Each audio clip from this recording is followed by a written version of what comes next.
Okay, this is really exciting, especially for someone who just loves flowers but doesn't really know what to do with them other than stick them in a vase from the store.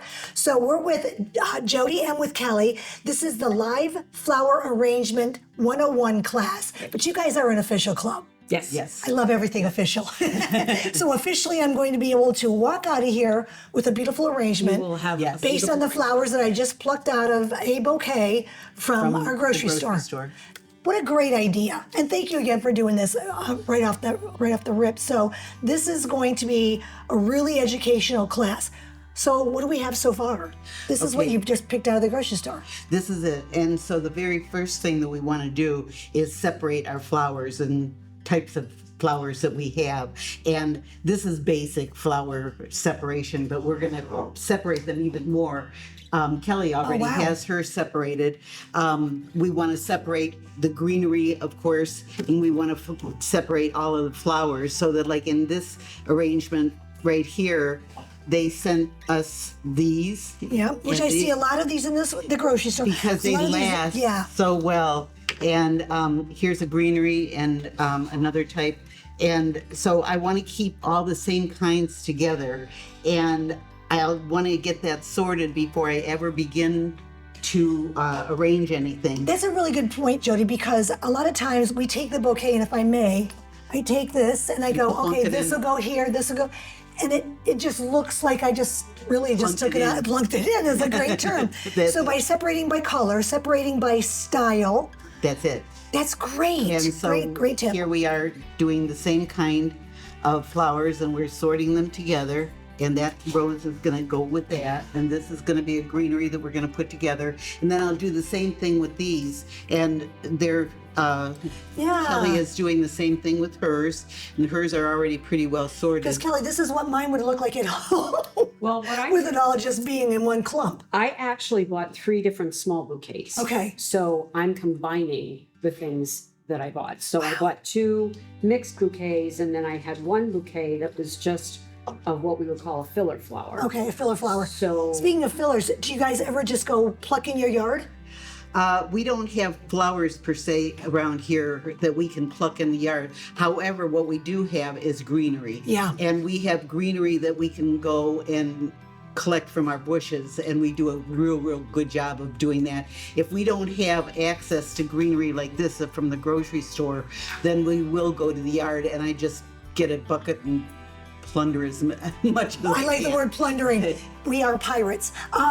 Kelly, and we touched on this earlier too about doing things that like the Spanish moss. We don't have Spanish moss on properties, but I know that people will go out on trails and go for their little hikes and their walks, and they will pluck out something like that. Yes. But there's a tip. there is, yes. So if you use Spanish moss Yes. or live oak in an arrangement, it's beautiful, but you have to make sure that you have no living mites in it. Okay. How do we cure that? There's a couple different ways. So Google to be sure, Okay. but microwave will usually help. You can dry it in an oven. Okay. The recommended times, again, I would Google that Sure. just to make sure you're doing it correctly, because you don't want to fry up what you have. Right. But you do need to get rid of the mites. And it's kind of special too to have something that's local, that's, got a nice little history to it to put into your flower Well, arrangement. sometimes you want to do like a low country arrangement and a live Spanish moss and some of the local greenery. Yeah. It's great if you're doing a low country arrangement. That sounds great.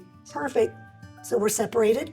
We're separated, and then the next thing that we want to do is we're going to take all of our flowers and we're going to remove any of the leaves that are on the flower stem. All of them. Yeah. Okay, and I've been Because torn those- between that. If I don't have filler, I was using what you're plucking off now as my Right. filler, so that's not a good idea. No, because they'll rot and they'll turn the water bad in the base. Okay. So we want to get rid of those. And if you have a rose, you just take the outer petals that are kind of, a little bit distorted, and you remove those. And here's one. Look at how much nicer it The looks. rose It's so will tight look now, when yeah. when you remove that last little bit off of the outside. And the crafty person in me is going, what can I do with those discarded You could do petals? that. And then you have to take your clippers and you're gonna clip them at an angle. Okay. Now, notice I kept it kind of long because probably in my arrangement I'll want it shorter than that. And so here she's going to allow me to put it in her water that she has all ready to go. So based on that too, Jody, if I may, do I judge my flowers prior to based on the size of my vase? When I'm my ready vessel? to do it, we usually figure that we want to make our arrangement at least double the size of the In height-wise. container, or 1.5. Okay. So we can make this a good that high, double the size of this or even higher. And how do I know how much to buy? This is a very large lip, a very large vessel. How do I know versus something that's this size? How do I know how many flowers to get? Part of what we're going to be doing today is we're going to be showing the class participants the best way to prepare your container. So you don't need to buy so many flowers that you're stuffed in your container standing up. Great point. You can use wire, you can use floral foam, you can use tape. So there's all sorts of things that you can do to prepare this that are going to enable your flowers to actually stand up straight without being crammed. I've seen that little tape thing going on. I'm going to stop you guys right there. Okay. I'm going to wait for your class to come in and go through some more of your steps and then come back and see what beautiful arrangements you guys have made. It's the most fun is to see the big smiles on the faces of each one of the people. And especially like, for instance, with this class, it's 101. They come in knowing nothing. And by the time they go out, they have a beautiful arrangement and a big smile. That had to be one of my most favorite episodes because we took a normal, everyday $7 bouquet of flowers from the grocery store and turned it into this.